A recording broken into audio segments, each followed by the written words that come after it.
Friends at Ardendale Elementary, 1965. A lot of things have changed since I was in elementary school. Now you're not allowed to bring a knife to school, and the teachers can't lead a prayer before lunch. We were all so different. I remember walking down the road from our home, heading up the hill on Malwich Drive, becoming thirsty, and taking a drink from the crystal clear water flowing from the roadside ditch. There were very few houses on the island and even fewer cars. While riding the bus, sometimes all the children would start an all-bus game. Never knew what the game was called, but it was fun. One time, Gary got on the school bus with a big cardboard box. We kept asking him, "What do you have in the box?" He wouldn't say a thing except, "It's for show and tell." We were so excited, it was hard to wait, but wait we did. When it came time for Gary to do show and tell, all the children and the teacher were at the edge of their seats. Gary slowly carried the big box to the front of the room, sat it on the floor, slowly opened it, and took out a full-grown chicken. That's right, a chicken. I couldn't believe what I was seeing. It would be very difficult to catch any of our chickens, as they were so wild. I had never seen a pet chicken that was so tame.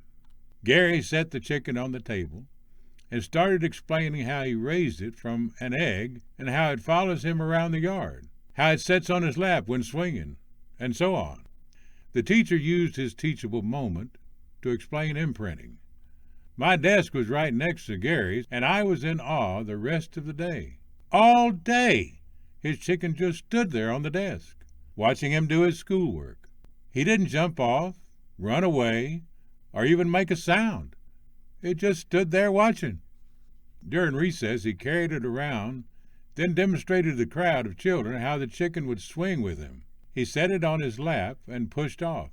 There he was, swinging with the chicken on his lap. Then he tried the merry-go-round, and the chicken just stayed with Gary. The chicken didn't cluck nor try to run away. It just sat there with him. Here's another example of how things were different. One morning while walking to Ardendale Elementary from Wallachet Bay, my friend Wade came upon a dead skunk. It was around the time Davy Crockett, or it might have been Daniel Boone, came on TV. All the boys wanted a coonskin cap with a tail. Well, Wade was no different. So he took out his buck knife and skinned the skunk, tied the furry feet together, kept the tail attached, and, you guessed it, put it on his head. He walked into the third-grade class, and every boy was envious until he was sent home for 3 days.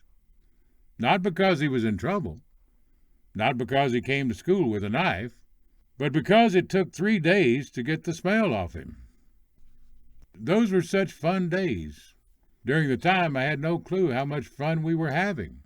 Now, we have some great stories, and those days live on in those stories, which are also fun.